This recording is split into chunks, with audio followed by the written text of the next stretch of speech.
Welcome to Breathe In, Scream Out, a podcast for feeling it all, one breath and scream at a time. I'm Katie Healy, your guide through this sacred mess called life. Here in this podcast, we'll feel everything. We'll cry, we'll laugh, we'll scream, and maybe scream again. Let's get into it. Hello, welcome back to Breathe In, Scream Out. I'm your host, Katie Healy. I am so excited to be back with you. I know the cadence of episodes has been a little different. And just to start off, this is going to be the last episode for the summer.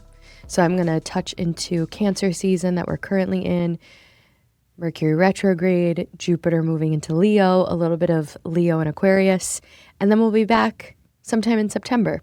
I need a little break mentally, creatively, financially. So I'm listening to myself and just taking a little break, but I didn't want to leave you high and dry because this is my most favorite thing that I do.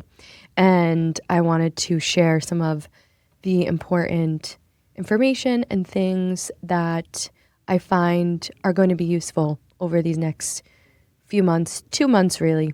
It's July already, which is crazy.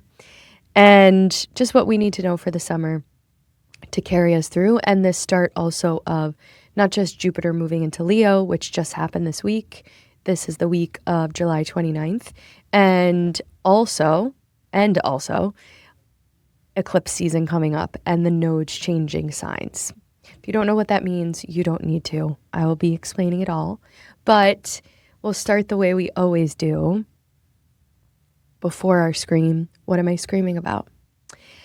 I am screaming about so many things as always, but the people that say, let me just talk to chat.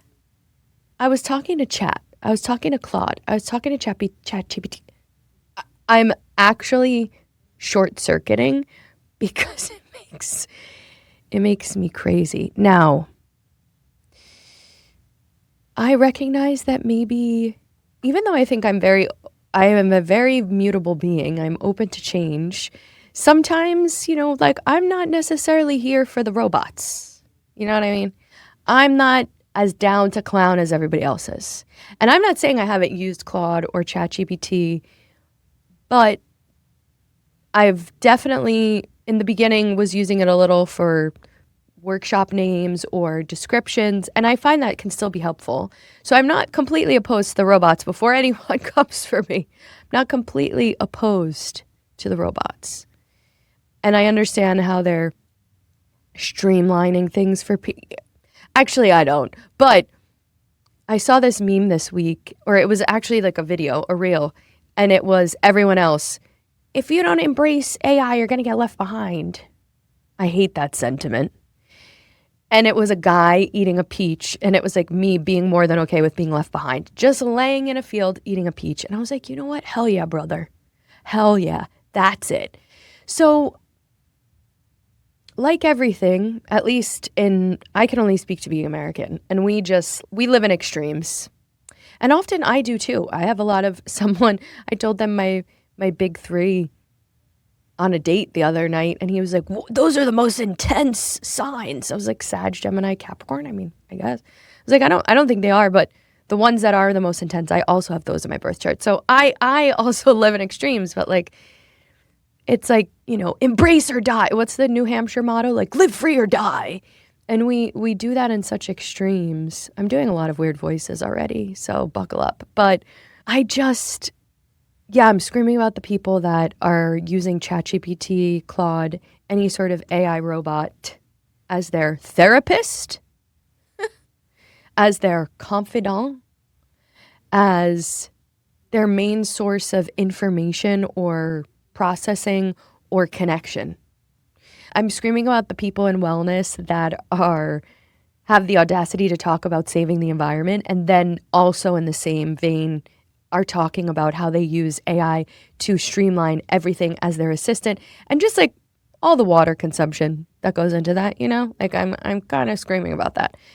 I'm screaming about the way we seek to so often automate and replace so much of what like creativity and which at least in this country we already diminish and cheapen, and using things that don't actually have like a life force and prana and a point of view to create and share with the world. And I'm not saying if you use it, I like I said, I use it. I started this out saying I have used it. I may use it again. But the people that are using it as their therapist, their main source of output and creativity, and like using it to put out stuff in the world, I need you to put your hand on your heart, feel that beating heart, and remember, like, there is a difference between the robots and the humans. They are not going to save us, okay? They're not. Okay, this beating heart will. So if you use ChatGPT as your therapist, please contact me directly and I will help you find a real one, because that is not acceptable, okay? You need real human connection and thoughts and experiences. And I'm so sick of, I'm also an actor in the other part of my life, people being like, you could get on board or you're going to get left behind. We need to embrace it. No, we don't. We don't, fascism was something at one point we were told and are currently being told again we need to embrace. And we didn't do that. Some of us did, and we were terribly scorned and stained morally. So let's scream about the need for human connection and not using the robots for everything. Within reason, right? That's what it is. So let's make some sound. Let's scream. Let's release some energy. If you're driving or you're in your office or you're in a place where you can't make a big sound out loud, but you can just like find a space to take some deep breaths and connect a little bit more deeply to your body or root down into the earth, please do that. If you're at home alone in a space where you can make sound, go ahead, start to close your eyes. Feel your feet, your seat beneath you. And just breathe as you normally would. In through your nose, out through your nose, in through your nose, out through your mouth. And with each breath, with each inhale and exhale, just feeling a little bit more down into your seat, the space beneath you.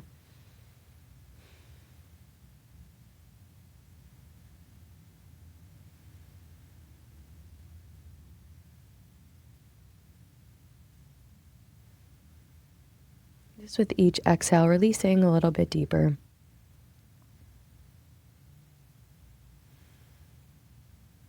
Grounding down just a little bit more. And I'm going to guide us through a few rounds of breath, but please feel free to take all the time you need. On the third round is when we'll make some sound, just so you know what's coming. Take a deep breath in through your nose. Big breath out through your mouth. Deep breath in through your nose. Big breath out through your mouth. This final round of breath, if you've got the space, the energy, bandwidth to make some sound, you can make it out into the open, into your hands, which is what I'll be doing. If you can't make sound, just find a way to release and exhale even deeper into your body. Big breath in, hold it at the top.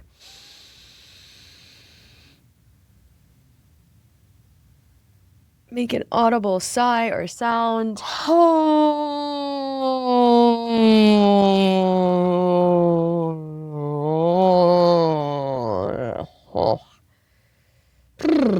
Flutter your lips, sigh a little more, down into your body. And then just return to your natural breath, your natural inhale and exhale. No need to slow it down, manipulate it, change it.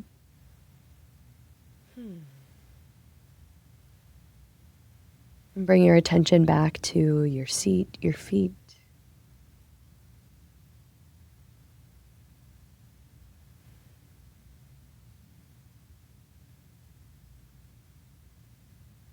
And then on the next breath, take a slightly deeper inhale, slightly deeper exhale. A few rounds just like that.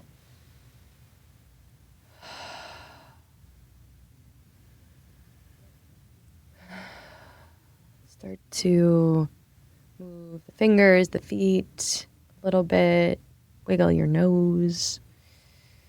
And just begin to gently flutter your eyes open if they were closed and just coming back into the space. Okay. The meat and potatoes part of this podcast, not just me ranting and raving about the robots. Also, you know I'm not going to get through this without saying how interesting that one of the first AI tools that was released is called Gemini.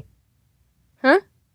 Gemini, the planet of communication, my rising sign, and why I'm such a yapper, the planet of communication technology. They took something that's astrology based, and the tech bros, I don't know. Interesting, don't you think? But I'll save my conspiracy theories for someplace I can't be shadow banned like I am being on Instagram. And we segue into Cancer season, which we're already in, which we have been in for a minute. We started on June 21st. I'm recording this podcast the week of July 29th. We also have the Capricorn full moon, which is my full moon, which is why this is coming to you after the full moon. I usually like to get it out before the moon cycle, but in the honor and spirit of listening to what I needed in nourishment, which is our moon sign, our emotional life, our childhood, the way we were mothered or mother ourselves, I needed a little bit more space to really process. Personally, Cancer season always takes me to the depths of my own despair. I always like to say it's the first water sign. It is in my second house of self-worth and resources and money. And yeah, it just takes me deep. And maybe you're feeling that already. We started on June 21st. It'll go through July 22nd. We had the full moon this past Monday on the 29th. We have the new moon in Cancer on Tuesday, July 14th. And Cancer is a water sign. It's cardinal. It is the animal that represents it is the crab. The archetype is the mother. Capricorn is an earth sign. It's sibling sign. It is also cardinal. The animal that represents it is the sea goat, and its archetype is the father. So Cancer and Capricorn are the sibling axis, this yin and yang, this duality, opposite energy. And like all sibling signs, they complement each other within the season. So what we were releasing in the full moon, under that full moon, was Capricorn. What we're embracing all season long, especially on the new moon, is Cancer energy. And Cancer is fluid, open, intuitive. It focuses on foundation, home, family, nurturing, whatever home and family means to you. Does not have to be in the traditional or literal sense. It is also sometimes our relationship to our mother, how we were mothered, or how we mother ourselves and other people. Capricorn is more deeply grounded and rooted. It represents legacy, our mastery, what we want to leave behind. Sometimes it's our career or how we make money. It is the father. So think about father energy in terms of order, structure, that sort of discipline, dad joke energy. I always say Capricorn invites us to like be the daddy of our own life. And it's the sea goat. So the thing about, it's not just a goat, it's a sea goat. Sea goats climb the sides of ocean cliffs of like, I'm Irish, so I immediately think of the cliffs of Moher, or my family grew up on this land and owned it for a while in the west coast of Ireland, and it's called the Acacia Fields, and it's almost an exact replica of the cliffs of Moher. And my dad used to chase the goats down the cliffs because they would climb and then they climb back up, and this idea of like a cliff hanging off the ocean is sometimes steeper, more dangerous than a mountain, scaling the side of a mountain, scaling a sea cliff. And they do it, it's just part of who they are and what they do. And that, I find that representation really embodies Capricorn energy. Like until they get to the top, they will not stop. And the duality of the season is Cancer is the reward or the gift of intuition, rest, and care, and how we can receive so much from really allowing ourselves to slow down, feel everything, soften into our bodies, into our inner knowing, into where we're nourished. Cancer is ruled by the moon. So it's all about our emotional life. And Capricorn and embracing and exploring that energy is the reward of structure, follow through, discipline. Capricorn is ruled by Saturn, the planet of karmic life lessons and lessons in general, discipline, structure. So it's the invitation to embrace both and how they both can serve us. And the full moon we were just under was really about releasing any sort of system, structures, anything that we've committed to that no longer aligns, that feels out of alignment with our spirit, with our life, with where we're going and what we're building. And we were clearing that out so we can make space to actually get clear, crystal clear about what we're deeply committed to and how we can create the discipline and structures around those things, those aspects of our lives, those projects, those relationships, to actually really fulfill and nourish us, coming back to that Cancer energy. We are in Cancer season, so it's a little bit more about leading with that intuitive knowing, with that intuitive connection. Maybe you think of your intuition as gut instinct. Maybe you think about it as inner knowing. Maybe it's something you can't quite describe, but we all have an aspect of ourselves, every single one of us, that feels or senses this knowing in our body, whether it's in your belly or your gut, your core. Some people feel like they respond from gut instinct. I'm someone who needs a little bit more time, but even in that time to ride the wave of my emotions, I always know. I always have an intuitive hit in the beginning, and it's always up to me whether I choose to listen or not. And it's really all of us, however we relate to our intuition. But Cancer is the first water sign. If Aries is the start of the zodiac, I know people still listen and believe and follow January being the start of the year. A lot of times I don't feel like my year starts till Gemini season because I'm a Gemini rising. And this year in particular, the first half of this year was so fucking rough for me that I just was saying to someone yesterday, like, I really feel like I'm just starting 2026. So with that in mind, Aries is the initiator, the starter. It's also cardinal energy like Cancer. It is the beginning. Taurus is what makes us aware that, like, we have a body. We are on Earth. We exist to experience and sense. Gemini is when we start to really understand information, how our mind works, our thinking analytical mind, and like what's possible with our mind. So Aries is self. It's one. It's the beginning. It's I am here.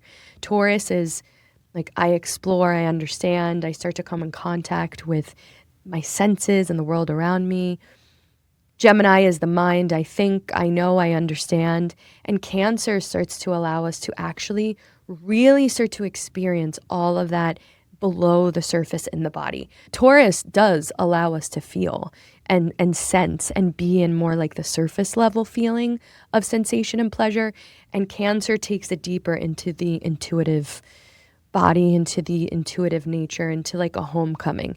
And it represents home. It represents those families and systems and structure that makes us feel like we're returning to ourselves in a way.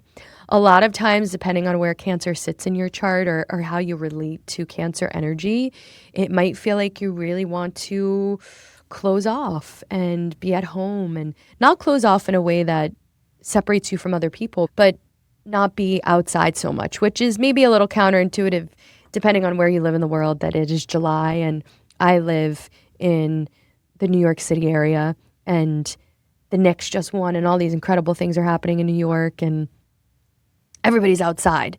But there might be a shift around this time where you're feeling pulled to go a little bit more indoors, not just literally, but also figuratively. And that's what the season is for being more in the fluid, intuitive, softening, slow space where we can slow down enough to actually listen to what our intuition or inner knowing is saying.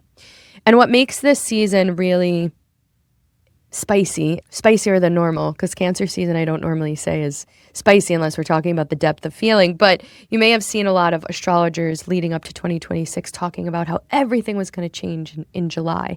Things were really going to start to like charge full steam ahead.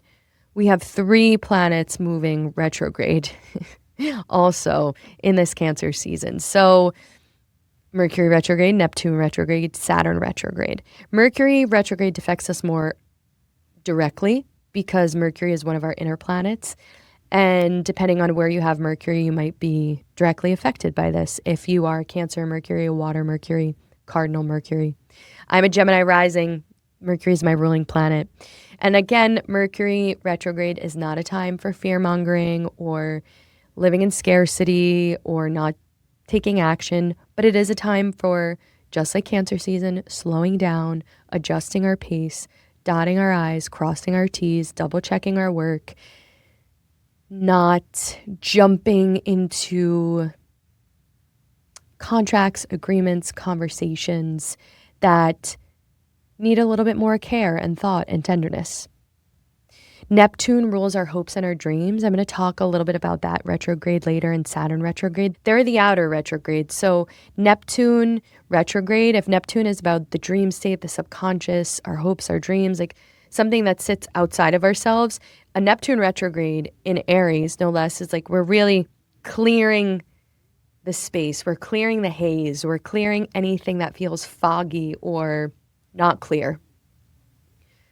And Saturn retrograde is really making us revisit lessons that maybe we rushed through or didn't fully understand or need to deepen the lesson to, integrate it more fully into our life. That's why we learn lessons. The universe is not good or bad. The universe doesn't play favorites per se, even though I know a lot of people like to say that, I'm the universe's favorite. The universe is indifferent. It's responds to energy, to what we put out in the world, to how we show up, to what we're open to giving and receiving. And it's just a mirror, a reflection of that. So lessons are always going to be part of our life and our learning. And it's how we choose to integrate them. So any Saturn retrograde is going to help us revisit some of those depending on either the sign or where it sits in our chart and how it shows up for us. But what everyone always really likes to focus on is Mercury retrograde, right?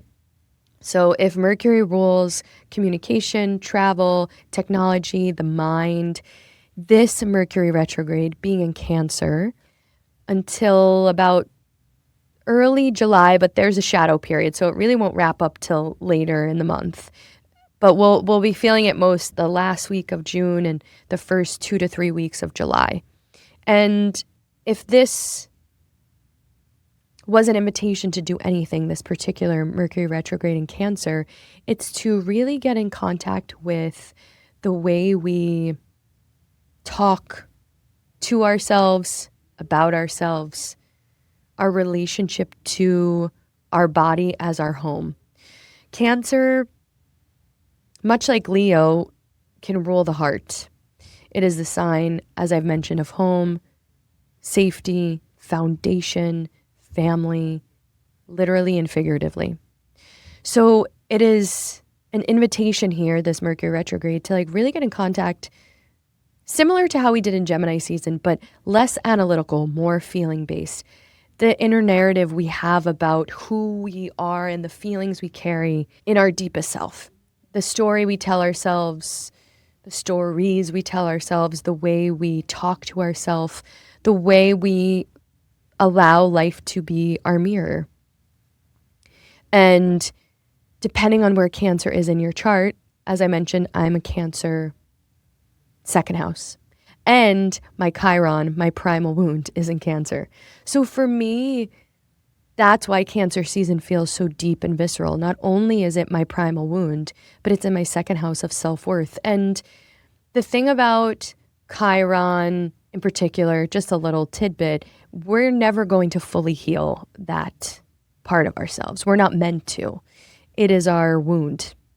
It is our thing we're born with, whether or not you can make sense of it or not. For me, it makes a lot of sense in my chart of where it sits, of my relationship with my mother, what it was, what it is now, how it's changed and evolved, how I've changed and evolved, what I expect from her, what she expects from me. I'm always going to have some sort of push and pull in that way. And that doesn't mean it always has to be dramatic and hard and soul and gut-wrenching, because I know I'm aware of what this time of year can do to me and what it may bring up. And for me, it's about self-worth.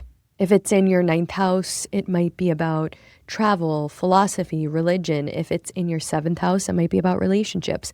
But look at the part of your chart that is ruled by Cancer and just see the themes that rule that house. See if you have any placements there. If you do, you'll feel this even more. And tapping into any stories that feel outdated, rooted in scarcity or playing small, valuing other people's emotions over your own,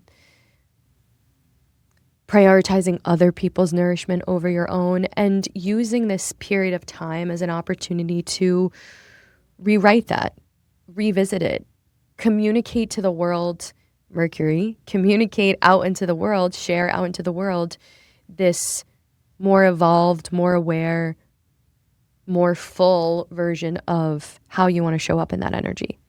And like I said, the Cancer new moon is on July 14th. So new moon's always a time for all the new things, all the newness, all the new energy.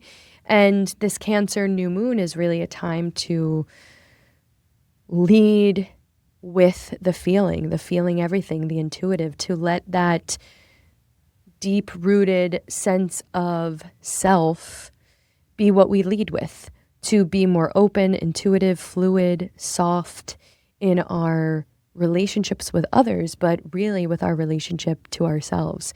If you're feeling the urge to cry, do it, please. Now is the time. More than ever. Any water season, but especially Cancer season. If you're feeling that Cancer crabbiness, to be super self-protective, also realizing when that's helpful and when that's hurtful, not just to other people, but to you, when that actually closes you off from receiving the softness, the love, the nourishment that you so deeply desire. A lot of times we say one thing and do another. I know I'm guilty of that. I want this type of relationship or this type of opportunity, and then I don't allow myself to be open and vulnerable enough to really receive the support, the love, the abundance, the opportunity, whatever it is, because I'm scared or a part of me thinks I'm not safe.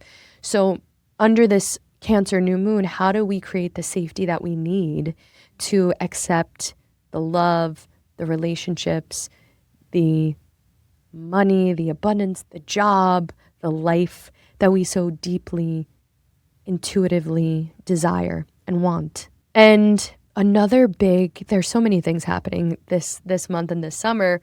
And I wanted to talk about this just as much as Cancer and Capricorn because it feels so prominent for a few reasons. Jupiter, the planet of abundance and expansion, has been in Cancer for the last year. And on July 29th, it just moved in to Leo. And as always, depending on if you have any Leo placements in your chart or not, I do not, if you can believe it, with this wild hair. Someone actually said that to me. I met a person, obviously. I met someone, I don't know, 2-3 weeks ago, and she came up to me at an event and she's like, "You don't know me, but I know you. And I know you from Yoga Renew and Instagram." And I was like, "Oh, amazing." And we just started chatting and we started talking astrology. And I was like, "Oh, well, I don't even have any Leo placements." And she's like, "I can't believe that with that hair. I just can't." I was like, I don't have any Leo placements. But if you know, I attract Leos like wildfire. I attract Leos like I'm paid to do it. Leo women, men, my dad was a Leo. So many of the men I have come to know have Leo placements in the big three are Leo suns. And so many of my girlfriends, some of my greatest friends are Leo suns or have Leo moons or Leo in some Leo rising in their chart. And I'm a Sag, so fire and fire, but it's interesting that I have 3 empty houses, Libra, Aquarius, and Leo. And again, if you know, I attract all of those 3 energies like wildfire all the time. So it's interesting that people talk about these empty houses, a little tangent, but Sometimes it's like, oh, I have nothing going on in that house or that sign. And like, actually, I call so much of that into my life to help me balance it out. And I am a Leo. My third house is ruled by Leo. And I'll talk a little bit about what that means with Jupiter and Leo. But Jupiter in Leo, the last time Jupiter was in Leo was July 2014 to August 2015. So think about that time of your life. What areas of your life were expanding? What was happening creatively, romantically? What was happening in terms of your abundance? How you were allowing yourself to grow and expand and change. And Jupiter is the planet of abundance and expansion, but expansion is not just the things that we want to expand. Expansion can be anything. Sometimes the things that we don't want to expand. Sometimes issues, problems, relationships, things we don't want. If we're giving a lot of energy to that space, will expand in a way we don't necessarily want, expect, or desire. So keeping that in mind in this Jupiter and Leo transit. Leo is the sign that rules creativity, our passions, what lights us up, what brings us joy, romance, play, childlike wonder, all that sort of energy, right? And Leo sometimes gets a bad rap for being full of themselves or loving themselves so fully and completely. But I think something that's really misunderstood about Leos is when we generalize it to that, we don't take into consideration actually how much they love, adore, appreciate other people. They are the number one hype person in so many aspects. They want that love and deep desire and space and creativity and activation and love, but they are so willing and so able to give it as well, give it back in return.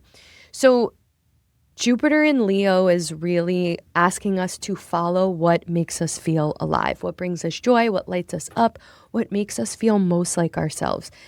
I like to think of a lot of times like Leo ruling the solar plexus in a way, like the things that light us up, our inner knowing, our gut instinct, all of those things. And Jupiter wants us to move towards that. The doors that open over the next year and change that allow us to really be in the fullest version of self-expression. It's all about expression with Leo, what excites us, what lights us up. And the more we can see or follow the path that this Jupiter and Leo transit is creating, the more abundance when we listen to those parts of us will have. So, for example, I am a third house Leo. Leo's in my third house. I don't have any planets there.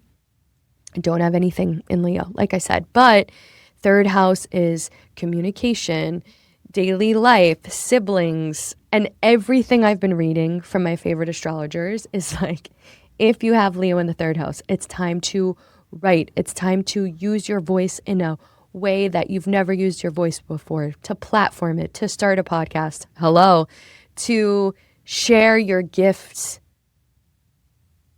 through word, through speech, through the written word. So if y'all thought I was going to start talking less, I got bad news. I'm going to be talking more. If anything, I'm taking these 2 months, this little month and a half off of the pod to really ramp myself up here and give my vocal cords a rest so I can really get into it. But I mean, all silliness aside, I have already been feeling that, and I don't even have Jupiter in Leo. I don't have Jupiter in Leo. I don't have any Leo placements.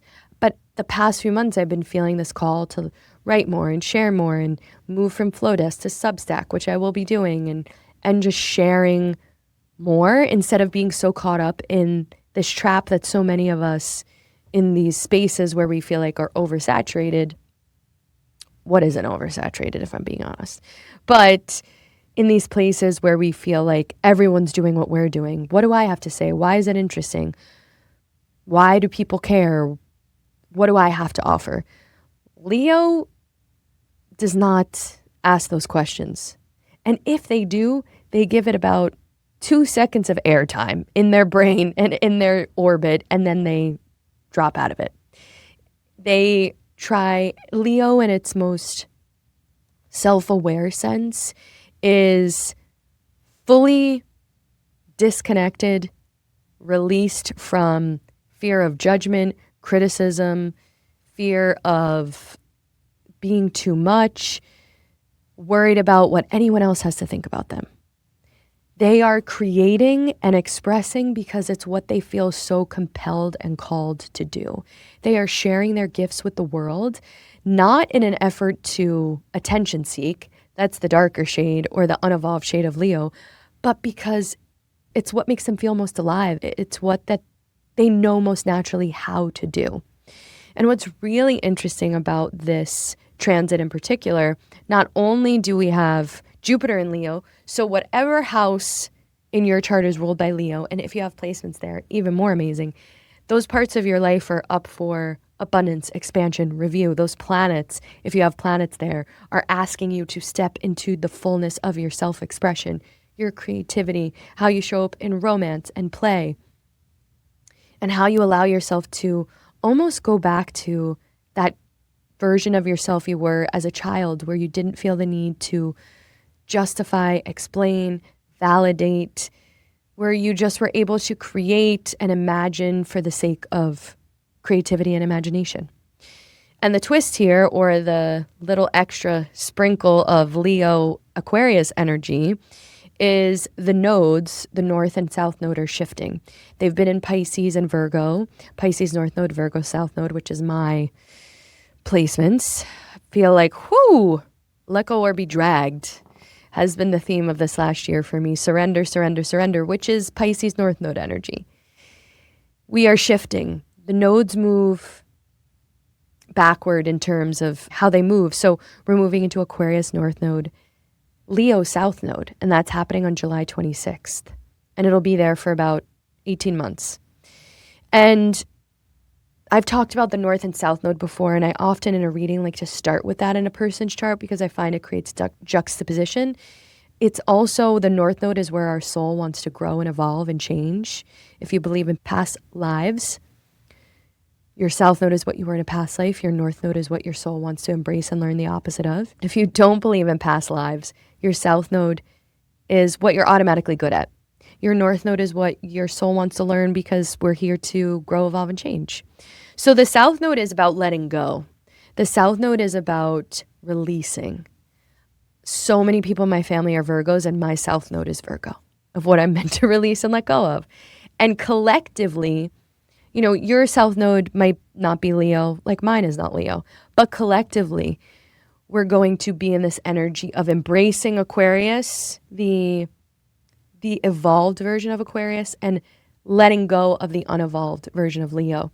And we'll have a little bit more time in this axis of Aquarius north node, Leo south node than we will Jupiter and Leo. But I think it's, again, spicy but amazing because it will require us to not just fall into the trap, the generalizations, the pop culture astrology bullshit of Leo, which is like attention seeking, beautiful, shiny, in it for the applause, in it for the validation, in it to be all about me, right? Every sign has an unevolved version or a darker shade, and that is Leo, right? Like, when it can certainly exist in that place when people aren't actually embodying the true energy of it. But when it's evolved or self-aware, it is so far removed from the seeking validation, the worrying about criticism, the needing to be center stage. It is, Aquarius Leo axis is, if it's good for all of us, then it's good for me. It's the service of self, and this idea that like Leo leads with, the more I can be myself, the more it invites other people to be themselves. The more I express, the more I create, the more I share and connect from my truth and put it out in the world unapologetically, the more it inspires people to do the same, the more it gives people the permission, the invitation to do the same. And if it triggers people, then they've got some stuff to work on. If it activates a part of them that Leos are so much, then, you know, that's their own shit. And Aquarius is about the vision, the collective. So we're really collectively shifting into this, like, releasing clout chasing, releasing the fakeness or external validation of that Leo energy and embracing the self-expression, the creativity, the warmth, the fire, the invitation to fully be in our bravest version of how we wear our heart on our sleeves. And embrace the Aquarius, like the visionary, the community-based, the humanitarian in all of us. And if it's not good for all of us, it's not good for any of us. Vision. We'll really be coming up against that. And, you know, before I jump into a little bit about Leo and Aquarius, again, we'll have this Neptune retrograde. Neptune retrograde, we're removing our falsities, the like rose-colored glasses we wear in the world. Aries wants us to get real as fuck about who we are and what we want and how we show up in the world. That Aries energy, that headstrong, that I, me first. And Saturn is also in Aries. So we'll be in this retrograde, the Saturn retrograde, tapping into the lessons around how we either overcompensate or undercompensate in really understanding who we are and what we want. Either we go, we're fully self-centered and it's always me first, or we have an issue with ever having our own sense of self or opinion or asking for what we want. It can go either way depending on where it sits in your chart. And again, my interpretation and the way I feel Aries energy as an Aries Mars may be totally different from someone who has multiple Aries placements or none. But Saturn in Aries wants us to learn the lesson of what happens when we either center self too much or self-sacrifice too much, and how we can really be in the energy of self and what that looks like for us and how we still exist and show up in the world, and especially in relationships, with a rooted sense of self. Mercury retrograde, Neptune retrograde, Saturn retrograde, Jupiter in Leo. And, you know, people freak out about retrogrades, but like Jupiter in Leo as a fire sign and where it sits in my chart, I'm excited. It's fun. We've been in Cancer. We've been in the depth and the feeling. Now it's time to play and live out loud and express and get a little wild and free, which, you know, wild and free, I was going to say is my middle name, but y'all know it's Phyllis. And then we've got Leo season. Leo season starts July 23rd, goes through the middle-ish to end of August. We have the full moon in Aquarius on July 29th. And then we have the new moon in Leo on August 12th, which is also the first total solar eclipse in the changing of these nodes. So we still have one more round of eclipse season in Pisces and Virgo. That will be happening this Virgo season. So end of August through the middle of September. We had a partial solar eclipse back in February, I believe, with Aquarius. So now we're starting the shift into this like Aquarius North Node, Leo South Node energy. And I've already talked a lot about Leo. So Leo season is just embracing all of that: creativity, romance, pleasure, childlike wonder, self-expression. It is also fire. It is, at least in this part of the world, the hottest time of the year. And it feels like we reach a pressure point, a cooking point in August where we're really like everything is at its fullest.